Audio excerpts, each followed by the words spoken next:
এ পর্যায়ে পক্ষ দলের তৃতীয় বক্তা মোসাম্মদ কনিকা ইয়াসিন পাখি। ধন্যবাদ মাননীয় মডারেটর, আমাকে বক্তব্য প্রদানের সুযোগ করে দেওয়ার জন্য। আমার দলের প্রথম বক্তা এবং দ্বিতীয় বক্তা যখন বক্তব্য দিয়ে গেলেন, বিপক্ষ দলের প্রথম বক্তা এবং দ্বিতীয় বক্তা এই বিতর্ক প্রতিযোগিতার মঞ্চে উপস্থিত ছিলেন ঠিকই, কিন্তু তার মন ছিল অন্যদিকে। সেজন্য তারা বারবার একই গান গেয়ে প্রমাণ করে দিচ্ছেন যে জলবায়ু পরিবর্তনের জন্য উন্নত রাষ্ট্র দায়ী নয়, দায়ী হচ্ছে উন্নয়নশীল রাষ্ট্র।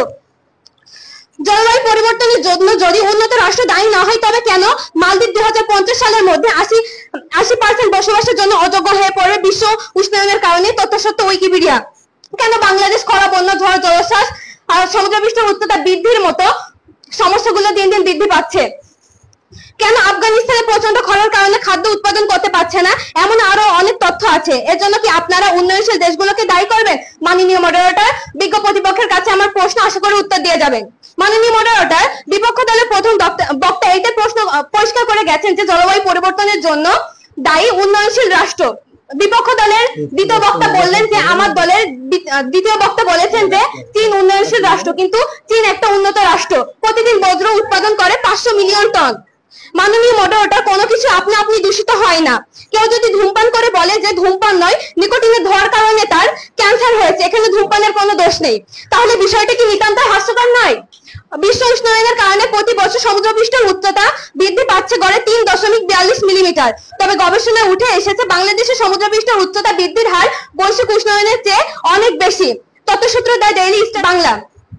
মাননীয় মডারেটর, জলবায়ু পরিবর্তনের কারণে 2010 সাল থেকে বাংলাদেশে 2 মিলিয়ন বা 17,000 কোটি টাকা খরচ করতে হচ্ছে বলে জানিয়েছেন অর্থমন্ত্রী আহম মোস্তফা কামাল। তিনি বলেন যে জলবায়ু পরিবর্তনের জন্য কারা দায়ী? জলবায়ু পরিবর্তনের জন্য দায়ী উন্নত রাষ্ট্রগুলো। তাদের জনসংখ্যা মাত্র 5%। এই 5% জনসংখ্যা নিয়ে তারা 22% কার্বন ডাই অক্সাইড উৎপন্ন করছে।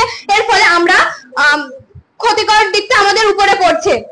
অর্থমন্ত্রী বলেন যে জলবায়ু পরিবর্তনের জন্য আমরা দায়ী নয়, জলবায়ু পরিবর্তনের জন্য দায়ী উন্নত রাষ্ট্রগুলো। আমরা কয়লা দিয়ে যে বিদ্যুৎ উৎপন্ন করছি, এতে কার্বন ডাই অক্সাইড এর মাত্রা ততটা বেশি না যে জলবায়ু পরিবর্তনে সহায়তা করবে। মাননীয় মডারেটর, পারমাণবিক বিদ্যুৎ কেন্দ্রে বিদ্যুৎ উৎপাদন করার জন্য আমাদের দেশে কোনো ফসিল তেল ব্যবহার করা হয় না। তবে কি জন্য বিপক্ষ দল বারবার বলে যাচ্ছেন যে উন্নয়নশীল দেশগুলো কার্বন ডাই অক্সাইডের পরিমাণ বৃদ্ধিতে প্রধান ভূমিকা রাখে? মাননীয় মডারেটর, উন্নত দেশগুলো প্রচুর পরিমাণে বিদ্যুৎ উৎপাদন করার জন্য ফসিল তেল ব্যবহার করে। এর ফলে বিশ্ব উত্তপ্ত হচ্ছে। বিশ্ব উত্তপ্ত হওয়ার কারণে অ্যান্টার্কটিকা মহাদেশে বরফ গলতে শুরু করছে। এর ফলে বরফ গলা পানি সমুদ্রপৃষ্ঠে যোগ হচ্ছে।